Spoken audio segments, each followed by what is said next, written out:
Welcome back to The Rough Draft. Today's guest got more than 6,500 new email subscribers in under 30 days. He's the author of What Extraordinary People Know, a guide about cutting the busy bullshit out of your life and living that kick-ass one. He has been published in Better Marketing, Post-Grad Survival Guide, Entrepreneur's Handbook, Mind Cafe, and curated in all the categories you care about. This is a conversation that talks about growing your brand, but then also those busy, time-wasting things that writers do, how to get rid of them, and then how to do what writers do. Right. Please welcome Anthony Moore for his first appearance on The Rough Draft.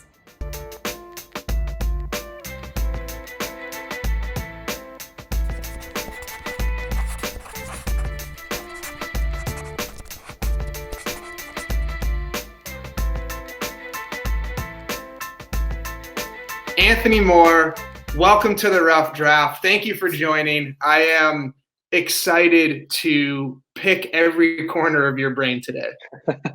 I'm glad to be here. Thanks, Richie. The show started by me just saying, hey, I want to learn from the best, right? Let me get into conversations with other writers that are succeeding on Medium, and came across your profile several times in my little news feed on the right. And I was like, I'll read it. And just recently reached out and said, hey, come on the show. I want to learn from you. To start, the biggest thing I noticed is, dude, almost 50,000 followers on Medium. How long have you been writing on Medium? What's your writing history in your relationship with the craft? Yeah, so I've been seriously writing on Medium for about 3 years now. And I have about 50,000 followers since then. It's funny. I've actually gotten way more email subscribers over the past 3 years. I've gotten well over like 100,000 total than Medium followers, which is funny because Medium followers are fine, but since the algorithm changes so much, your followers don't even like see your stuff all the time, right? Yeah. But email subscribers have been a huge thing, which I'm sure we'll talk about. And what I've seen is that my writing craft, everything is now connected. I've been writing for about 7 or 8 years now, and the first several years before Medium, I was a total train wreck. I had accomplished virtually nothing after 4 or 5 years until I found Medium. Everything was disconnected. I had like a course idea I never executed, and I had like a podcast idea and an email list and like a newsletter, and I was writing about. I was like critiquing restaurants and like movie reviews and like writing about everything I could think of. And it wasn't until I found Medium, everything got focused, and I bought tools to connect everything. And I've learned how to kind of operate within the business of writing, which I think so many writers don't understand. There's a great quote by Robert Kiyosaki. He wrote Rich Dad Poor Dad, great finance guy. He kind of says, like tongue in cheek, like sarcastically, he says, it's not best author, it's best selling author. And of course, it's not all about the money. And if you make it about the money, you're not going to get any followers because no one likes that. But there is a business of writing that involves connecting all these things and being smart with your work and how it touches every other part of who you are. I mean, Jay-Z had this awesome quote. He says, I'm not a businessman, I'm a business, man. Mm-hmm. And so I just love like making me a business and my work. And I've expanded hugely across across the board ever since kind of shifting the mindset from like just writing casually to like making me and my writing a business. So when you said you were writing movie reviews and reviews, and you're saying like it wasn't all connected. I hear that though, and I'm like, hey, that's part of this process. It's like that's you putting in the reps of being like, hey, I'm gonna work on my writing. I'm gonna figure out what I can write, what I'm good at writing, and it now funneled into this business of who you are. When you were connecting everything, what did that look like? Was it not only, hey, this is what I should write about, and I should use backlinks and then create my courses behind them, but were there also tools or certain checklists that you made yourself that are like, if I do all this and use all these, it's gonna have more synergy, and it's gonna be a cohesive unit? Yeah, so any new writers watch this, I hope this will be encouraging. So before I found Medium, everything was disconnected because I was trying to do everything, right? I was trying to do SEO and marketing and paid advertisements and getting on Google and guest posting and like just everything that you imagine when you hear of like writing. I was doing all that, and I was doing all of that very badly. It was all mediocre, right? So what happened was I finally just cut everything out and focused on one thing, which was writing really, really good content. Like that's all I did. I stopped posting on social media. I stopped guest posting. I stopped guest pitching. Everything. I just figured out like, how can I be a great freaking writer, right? Mhm.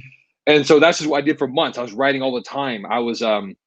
I have like grids and graphs. So I was like studying the top writers on Medium and like everything of like how many words per headline were they using, like how many lines per paragraph, how many words were they using that I like wasn't familiar with, like what was their vocabulary level, like how many quotes, like everything I could think of, modeling that, learning how to be a great writer. And in a few short months of that, I kind of really figured out what was working and what wasn't working. And I had proof because I had the numbers and like the read ratios and all that. And then, so it's like I was doing one thing, just writing, right? And then I tacked on something else. Like maybe I can start taking courses now.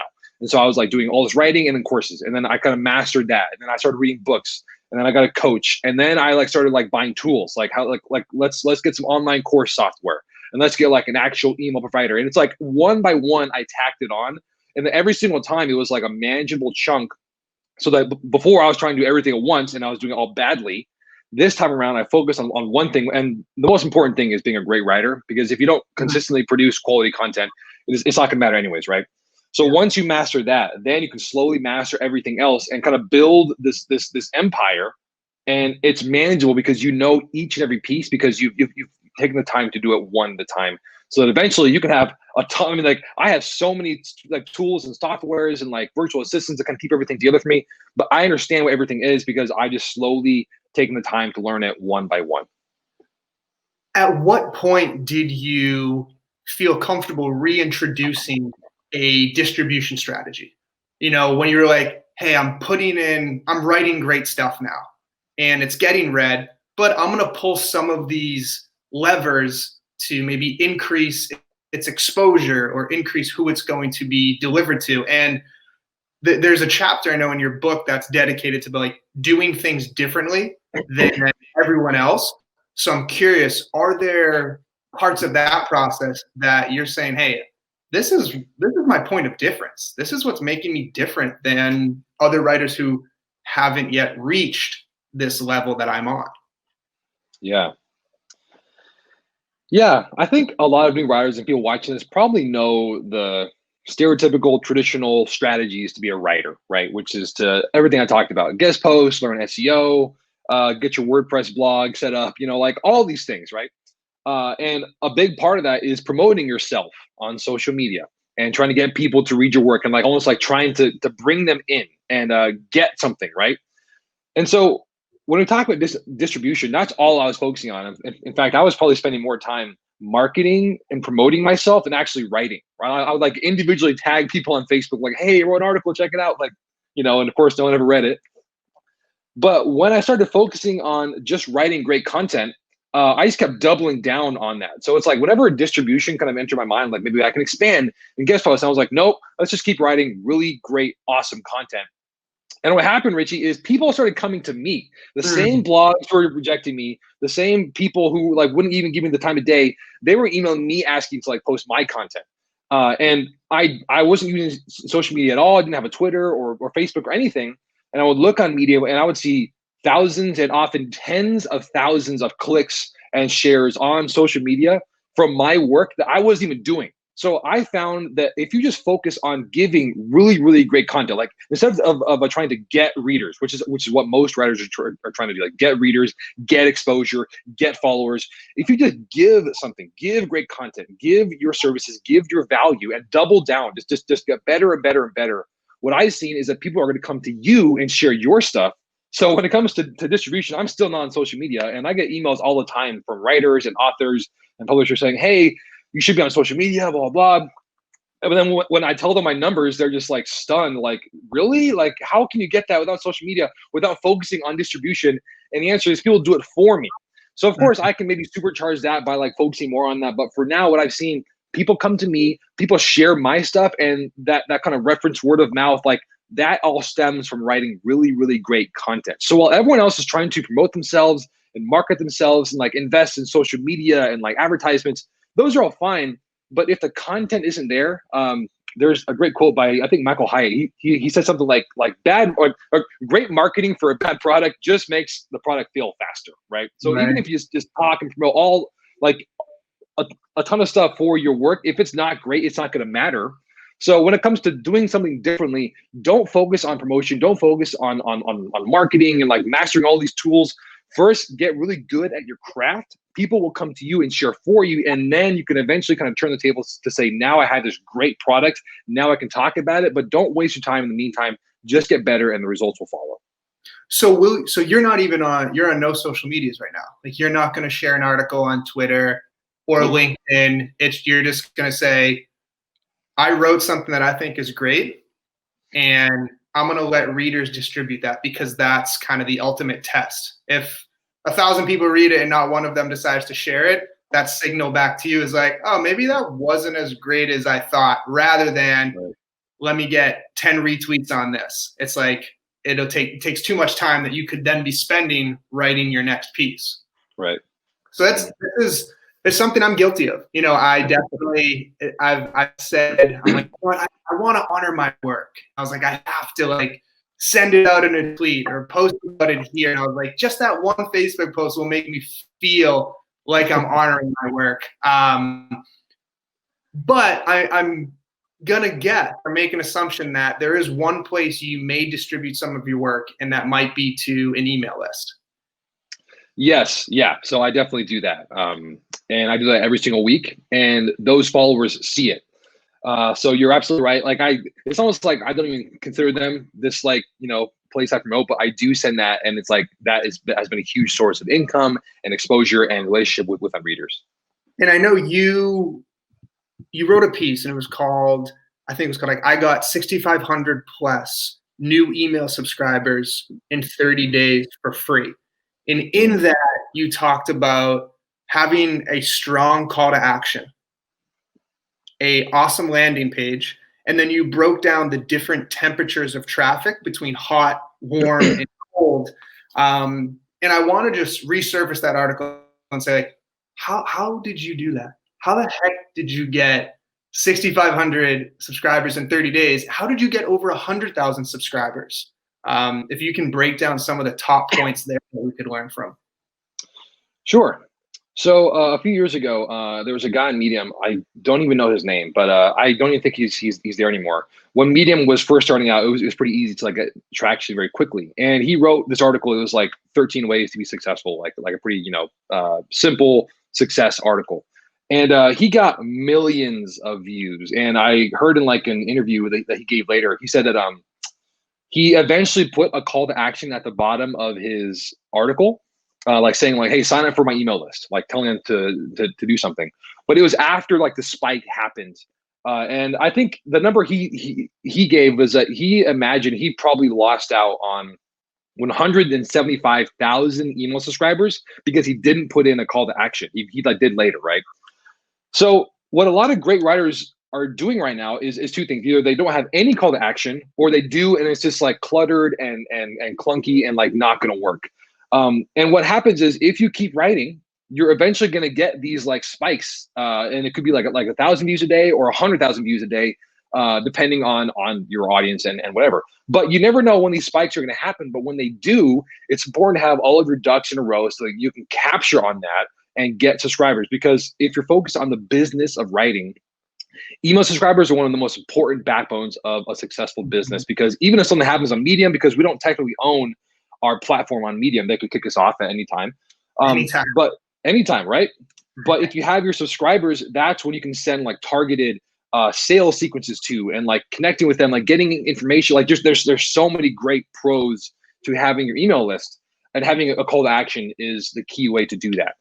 So for me, just really quickly, a great call to action is very short and simple and asks for one, maybe two things. And what I recommend is asking for an email sign up, because social media followers like on Facebook, so like Instagram, whatever, that's just like a click, and it's very like low value for you and for them, because odds are they're not even going to see your content anyways in the flood of social media. But with an email subscriber, it's very high value. They have to enter in the very private email, inbox information, which they give to you. And then that means that you have access to this very private part of their life, very high reward. So it's like the gold standard of subscribers, and you can make like a 6-figure, 7-figure business on a great email list who is engaged and focused. When I first was writing on Medium, I was getting like maybe 50 subscribers a month, which is so huge for me because in like the first 4 or 5 years of my writing, I had less than 200 total subscribers. I mean, like it was like 2 or 3 a month for years, right?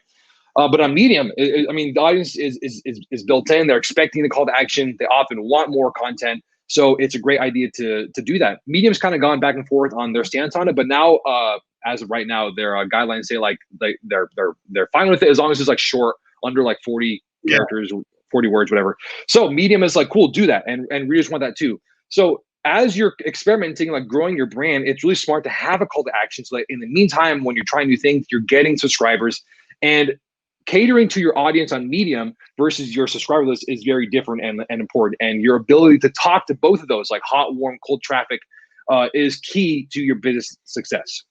So Medium, there's probably like lots of cold and warm subscriber like traffic. They don't really know who you are. Your hot traffic is your email list, and they're the ones who are gonna buy your stuff, who are gonna be your fans, give you reviews.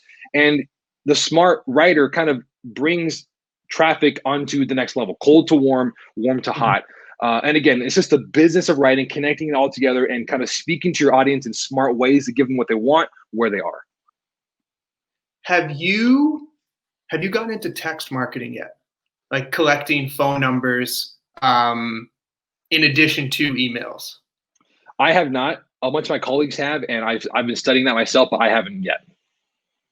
Is it something, do you see, or would you forecast, hey, in the next 5 years, you might be texting some of your work or texting things to individuals? Yeah, I mean, my trajectory is just to become better and better at my craft and at business. And the more I sign up for these, like expensive coaching classes and courses, and people are doing this, I love signing up for things, not because almost like I want to consume the content. I want to see what they're doing. Like what emails are you sending? What texts are you sending? Like, how are you setting it up to make people do that? So I just love learning how to kind of make this business and seeing what works. So yeah, I can definitely see myself doing that. Man, and I share that with you, like that learning from experts. And it's like, just on this episode alone, I'm now, as I listen, I'm rethinking, I'm like, I bet you my signature is too long. I bet you like my call to action has too much. I was like, why do I include my Facebook or my Twitter there? It's like, I should just give them one link, because a Twitter follower is not nearly as valuable as an email subscriber. So there's a lot to learn from you, and I want to learn more tips for new writers. You have a bunch of pieces that I kind of read through in preparation for this. But before we get there, I just want to take a quick break, give us a little water break, a tea break, and jump back in here in a second. So I'll be right back. You have a call to action, right? A nice one-liner at the bottom of all your blogs, right? No? Go get it. If you have it, good. I also appreciated how Anthony talked about just preparing that net, because you don't know when those spikes are going to be happening, but you don't want to miss out on anything. So take the time, an afternoon, and take care of that. I also appreciated how he talked about the things that writers do that exhaust us, and I'm guilty of that. One thing, though, that I have incorporated into life as a writer is meditation. And meditation is something that does help me when I reach those points of exhaustion, those burnout points, because it allows me to take a step back, refocus, recenter, and come back with energy. So how I do that is with the help of Half Moon Yoga and meditation. I use 2 of their cushions, and they partnered with the show from the jump, which I'm extremely grateful for.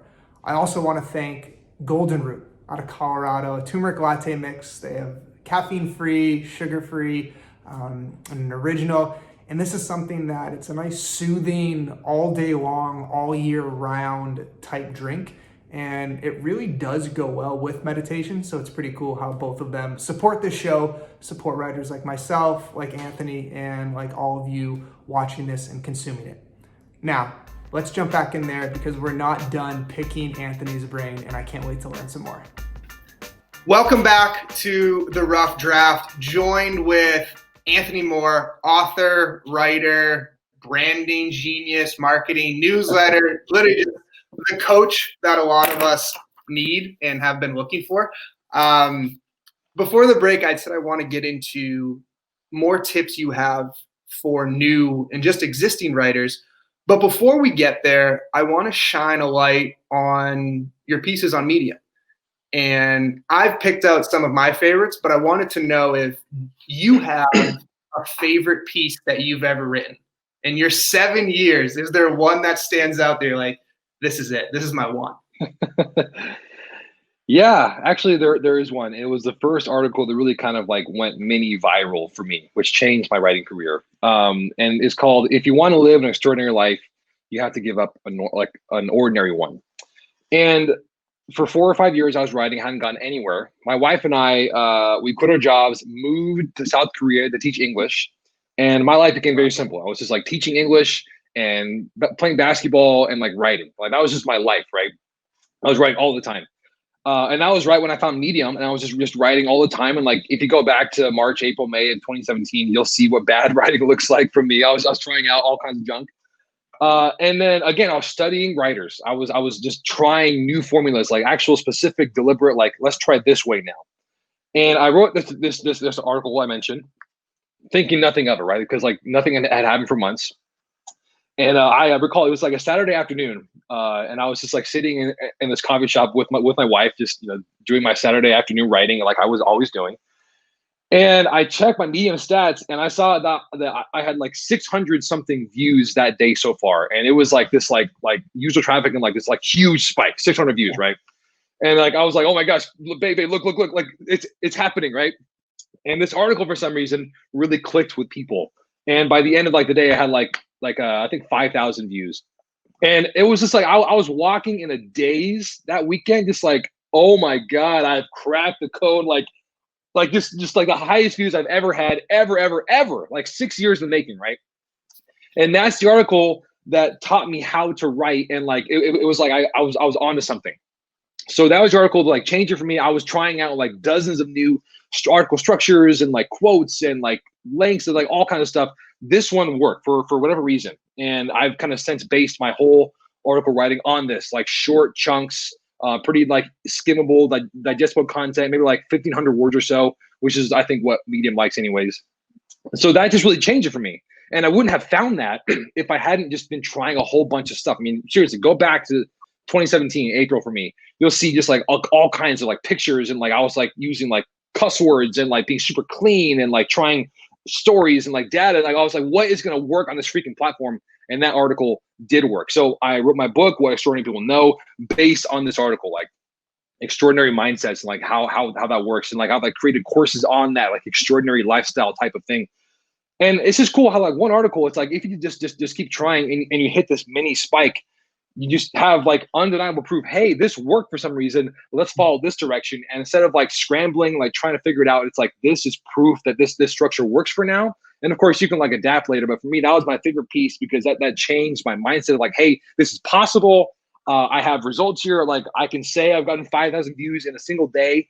And it just kind of proved to me like, hey, I'm in the right direction,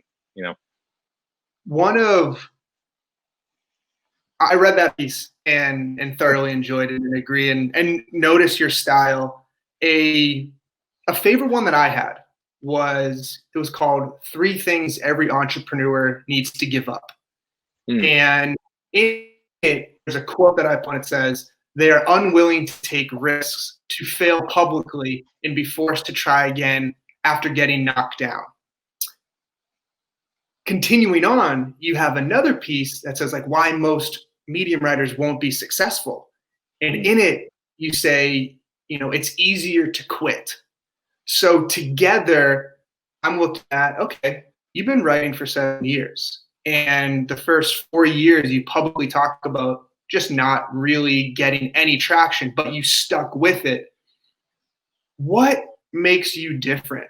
Like, why aren't you quitting? You're in the face of discouragement and adversity. Why are you continuing to show up? And this isn't just after a couple of weeks. It's like after years of potentially being like, I care about this, but it's not working. Like, why are you still showing up? What is making you different? What can we learn from this practice? Yeah. My wife and I are watching a show by David Chang. He's a famous chef. He has this show on like just him being a chef, and just the hours that he was working were just crazy. I mean, nights, weekends, holidays, working all the time. And I just kind of thought to my wife, like, you really have to love being a chef to want to stay in this industry, right? And I think the same is true for writing. You have to really love this if you want to make it like this actual business. And of course you don't need to. You can like just write casually and like have fun with it. But if you want to be a full-time writer, writing books and like making money and like working for yourself as a writer, I think first of all you have to really, really love it. Because what I've seen is just for years of like struggle and strife with like mean comments. Like back in 2013, I was like 2-3 years into my writing. I saw a comment on like an article, and no one ever commented on my stuff. It was like some dumb article I wrote, and the comment said, "This is the worst article I've ever read." It just crushed me, right? And I mean, for like years, I just vividly recall what that felt like. So if you're kind of like on the fence and like thinking like, why isn't it working for me? Maybe ask yourself like, what level of commitment do you have for writing? And again, you don't have to be this like super intense full-time author writer.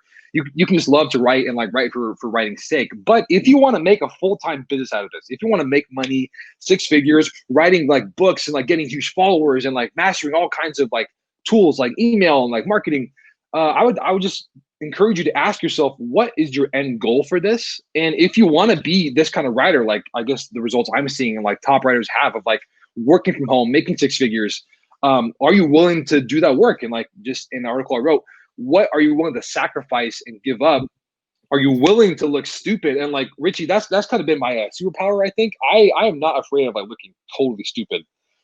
In my writing and like whatever it is. Like I was like jogging the other day and I was like crossing the street and like I got stuck on like the like island there, and like when and the cars I was just like jogging in place, like I looked like a moron, like stuck. Like I was just like, I don't care, I'm just jogging, and like that's fine. And I think that mindset is so important for writing, because if you are like kind of dominated by fear and like not trying to like take risks, media and like writing is just changing so fast all the time. And if you're not willing to keep up, try new things, look stupid, maybe lose money in the process, but you're learning, then you might not ever reach that level, like top writer level, making 6 figures, getting hundreds of thousands and millions of views and helping a bunch of people. That's what it takes. Just like David Chang, this like famous chef, watch people who are like masters at their craft. If that's the level you want to reach, look at their level of sacrifice and investment. And that's probably what it's going to take for you. When I read it, the line, be willing to fail publicly, and now hearing you speak about it, Joaquin Phoenix, I don't exactly know how to pronounce it. I never know how to say his name. Joaquin? I never know how to say it. He was on a late night show once, and he was taught, and the host asked him about a movie he did maybe 5 years ago that just totally bombed, and how he felt about it compared to the success that the Joker was having. And he was like, I love it. He's like, if I bomb publicly, he's like, there's so much freedom and like I feel liberated. He's like, because then it builds up this skin. I know everyone for months is going to publicly ruin me. He's like, but I'm still here, and like it's totally cool. Then again, on a podcast this week, the Rich Roll podcast, James Altucher was on, and he was echoing a very same sentiment. That was like, because he's now a stand-up comedian. He's like, you publicly fail. He's like, you gain so much from it, because once you just get over that little bit of fear, it's this, like you said, a superpower, and you're like, I don't really care. Like, tell me I suck. Yeah. Great. Like, it doesn't matter. And it's not easy. You know, it's not something that someone can hear this and be like, hey, you know what? I'm just never going to be bothered again. You will be bothered. But I think it's an important message to get out there. Staying on the subject of kind of tips for new writers, by putting out a first draft, you've already done more than 90% of your competition. You wrote this, and you said it's like, just start. By just starting, and you give the example of people who are in one of your courses that you say one assignment is like comment on a Facebook post, and everyone does it day one, and everyone does it day two, but 2 weeks in, like 5% of the people are doing it. And you've talked about how Joe Rogan just signed his new Spotify deal, but it's like, yeah, the guy's been doing it for years. And it brought me back to that, like, there's no better advice in all of your writing that's been like, hey, just start. And know that it's a long, long marathon, but when you say you've already done more than 90% of your competition, what are you really telling me as a reader or as a student or as a fellow writer? What do you want me to take from that? Yeah, so there's a sharp drop-off rate for pretty much everything in life worth doing. And it could be a few weeks, could be even like a few days of like, nope, it's too hard, never mind, I don't want to do this. And what I can tell you is that if you consistently write on Medium or like your blog, whatever, if you're consistently writing like 2 or 3 articles a week for like 2 or 3 months, you're already posting way more than like, again, 90% of other writers out there. And it's sad because there's so many writers who like post once in a while or like never post at all. And like just for years, they say, I want to be a writer. Back in college, I had a friend who was writing a novel, and I was so stunned. I was like that's amazing. Like no one else I know is doing that. Like that's awesome. And I'm like giving feedback and like read. But then like I would check in with him like every year, and he was still writing it. He was still writing the novel and like still checking it out. And like he was sending me like notes for feedback. And after like 3 or 4 years, Richie, I was like, I'm not gonna read this anymore. Like you're never gonna post this, and he still has. Like that's like 10 years ago. He never has. And what's sad is that his first novel probably wasn't going to be that great. Like it was like fine, but he was just like, like a first novelist, a first-time writer. His second or third novels would probably be way better, but he's never going to know if he never publishes that. So just from like I've been coaching hundreds and like thousands of writers in my writing courses and like one-on-one coaching, and so many writers just are unable to like post that first draft because they're afraid. They don't know. They like don't want to get rejected. It's like hard, whatever it is. I can tell you from experience on Medium, like talking to like the top writers, coaching new writers, if you just post consistently, just for like a few months, you're going to immediately jump to like the top of the pile. And you can talk to writers like me and like us, like about things we're doing because we're in that level too. Just most people are not going to publish that first draft because of all these things that they're like afraid of. They don't want to get rejected. But if you post just one thing, it might suck. In fact, it probably will suck, and that's okay. There's a great line by I think it was Scott Adams. He is the creator of Dilbert Comics. He was saying like, look, you don't have to be afraid when you post because I'll tell you it is gonna suck. But the great news is no one's even looking at you yet, so you can suck all you want. Like that's fine. No one's even looking yet. But post the first one, like that just kind of like starts the wheels turning. Like I think James Altucher also wrote a quote about he encourages his writers to like write for 10 minutes. That's all you have to do, because once you're writing for 10 minutes, writing for 20 minutes probably isn't that hard. But just starting out like typing, that's the hard part. But just do it. And I'm just telling you from what I've seen and what my colleagues are saying, and they tell me too, if you just publish and start doing consistently, you're going to be way ahead of like 90% of the competition very, very quickly. I talked to Tom Kugler, so editor of Postgrad Survival Guide. And, he echoed that. He's like, I asked him, I was like, hey, is quality or quantity more important? And he was like, it's an impossible question because without quantity, you'll never get to quality. And I like how you said it's like early on, your writing isn't even important enough for anyone to think so. It's like no one's even going to read that, and it doesn't matter. But if you're publishing something, an hour after that, a day after that, it gets swept up in the cart, and it's like, okay, there's a new thing. The 10-minute piece is interesting too. I just keep a spreadsheet of like things I need to do every day. It includes natural movement. It includes meditation. It includes reading. And one of the pieces is, it's called just like a 10-minute writing vomit. And all it is, it's like open up that Google Doc and just vomit words into it. Wow. You can write so much shit in 10 minutes. It's ridiculous. You're not worried about punctuation, spelling, or words. You're just like typing away. It's quite fantastic. We're approaching the end, but there was one part I really wanted to talk to you about is a bit of a departure necessarily from like growing and everything we learned from writing. It's if you want to be rich, spend your time buying assets. And this was interesting to me because I thought you were going to give me advice on how to buy a duplex and then rent it out, and 2 years later buy another duplex. But what was clear was it was like invest in things that make you smarter, that make you more agile in business, that grow your mind. But in it, there was also this rawness that said, hey, I grew up and, you know, middle class, wealthy. But then in 2006, something happened to our family. I'm sleeping on couches. What's your relationship to money, especially as a writer, someone who's now working for themselves, and going through that experience? Is there anything you can share about someone who may have financial anxiety or financial insecurities? Totally. Yeah. So back in 2006, my dad, he owned his own construction company, and the economy collapsed. We lost everything, went bankrupt, lost a house. I had to spend the last 2 weeks on my friend's couch of a high school to finish out like my senior year because we were moving so far away. I saw what financial insecurity looked like, and I never wanted that to happen to me. So when I first started writing, I didn't spend a dime if I didn't have to, right? Like even like on books, it was just like I had this huge distrust of these like financial gurus and self-help gurus, and like I used to like imagine like if I buy this like $20 course from them, they're going to be in their mansion surrounded by like hot girls, like Lamborghinis, and see my money come in and start laughing like, hey, we got another sucker. Like, look, that's just this weird thought I had, right? So I never trusted any of them, never bought anything. Eventually, like again, 4 or 5 years in, I was so sick and tired of getting no results, no followers, no anything. I was like, you know what? I'm going to buy like a course and like learn, even if they like laugh at me and like, even if they like got me as a sucker. I'm just too desperate. Like now, like I like want to learn how to make money, how to be a writer. And lo and behold, it was a great course and it taught me a ton of stuff. And I don't think they laughed at me for buying a course, right?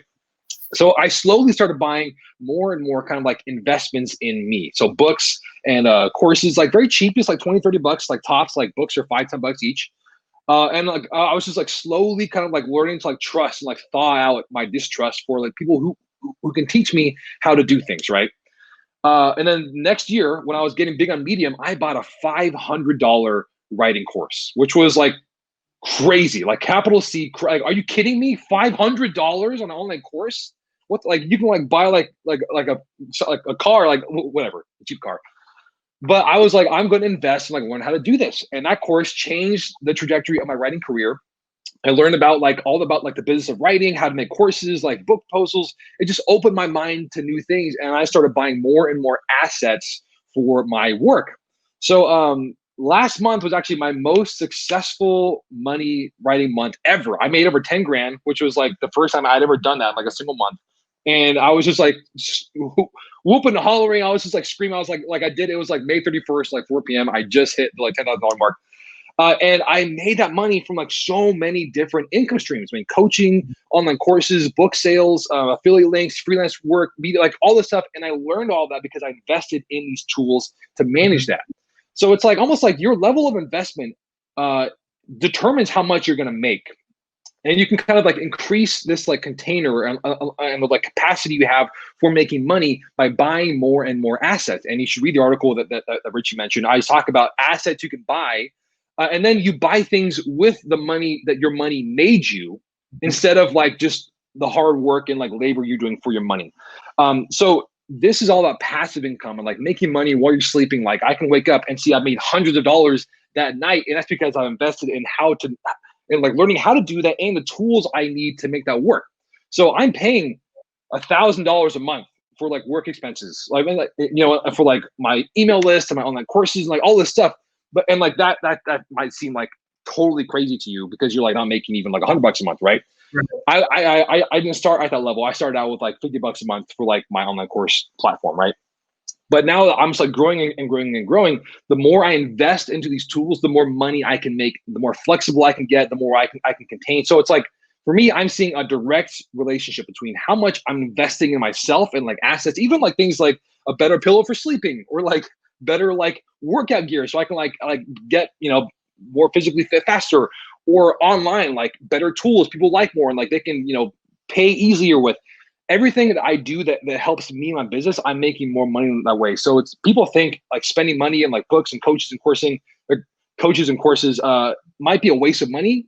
And it's scary to imagine spending hundreds and thousands of dollars investing in yourself. But I can tell you, I've invested thousands and thousands of dollars in myself, my tools, and that directly determines how much money I can make. If you buy assets, that's what's going to get you more money over time.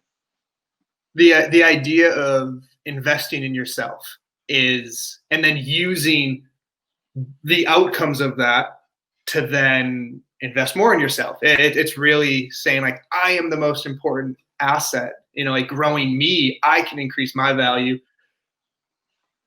You mentioned sleep and workout, and quickly I just want to touch on it before I let you go. What are some of the practices that you keep off the keyboard, off the screen, that put you in the best position to do your best work, to run your brand, to write? Is there anything that you're kind of doing daily or weekly? Yeah, I mean, man, I can spend all day talking about this. I'll keep it short. I read a book by Anders Ericsson called Peak, and it's about the new science of expertise, and talk about like mastery and like deliberate practice.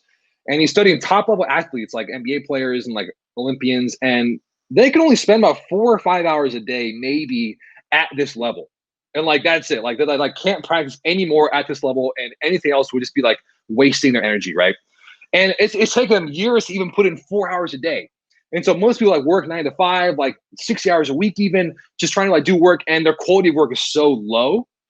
So for me, Richie, I work myself. This is my full-time job, and I only work a few hours a day, which is like honestly, like that's it. But what I do is like I have a ton of like recovery time before and after. So like in those 3-4 hours, I can do more than the average Joe could do in like 10 or 20 hours, like literally like writing that kind of content, making this kind of like core stuff, whatever it is. So that recovery time is so important, because even though I'm only working a few hours a day, it's super high level, top level work. And so I take a lot of time to like play video games, go on walks, relax with my wife and like my dog. I like go on jogs, whatever I need to do to get back to a place where it's like the next day I'm gonna know I can work those 3 or 4 like really high quality hours. I can do that and not feel guilty about like spending my time watching movies and like TV. And it's like sometimes I like feel guilty. I'm like, man, like I'm just like watching Netflix. Like I'm like wasting my life, right? But I'm not. I know I'm recovering, so that the next day I can put in like 3 more hours of like super high level, like world class work, which creates world class results. So for me, I'm just giving myself lots of breaks, lots of time to like just watch YouTube, screw around, whatever it is, so that I can work those 3 or 4 really, really intense hours, which creates a huge business for me. Let me know when you write the article that's basically like everything I do in life is an investment in myself. Because like recovery is an investment in yourself. Walking is like this probably active incubation period where things are floating in your mind. So when you go down, you can be efficient. Anthony, man, I really appreciate you coming on the show. For everyone who checks out the show notes where all of your pieces will be. Where else can they be following you? Where's the best place for them to go learn everything Anthony Moore? Yeah, so there's 2 places. First one is just my blog, anthonymoore.co. That's just where you can find me. Actually, now that you mentioned it, a few months ago, I created a writing training for medium writers. If you go to freelancewriterstarterpackage.com, I have a free training about like how to make freelance writing income remotely from Medium specifically. And like my 5 main income streams: coaching, online courses, book sales, affiliate links, and freelance work. freelancewriterstarterpackage.com. Go there, see your free training, and in like an hour, I take all of this and like cram it into like an hour of like high level content of like, here's what I did, here's my numbers, here's my strategies to do what I do today. So I would say check that out for sure. Great. We'll make sure to link both of those in with all your writings. I know you got a baby on the way, so from myself, from everyone watching this community, we're just sending a lot of warmth and love and great energy for what you're about to bring into the world. And I'm excited to check out what you push out next. Anything that comes out probably within minutes, I'm digesting it. So creating this and doing the work. And you're welcome, man. Yeah, thanks, Richie. Take care. Write great content. That's the recipe. It's simple. It's also our challenge as writers. And I want to thank Anthony for imparting that wisdom on us and for joining the show. The Rough Draft is here to support writers, but also to learn from writers and extract all we can from them. Thank you for joining for another episode. Thank you to Half Moon Yoga and Meditation and Golden Root for supporting the show and bringing it to the public. I will see you next week.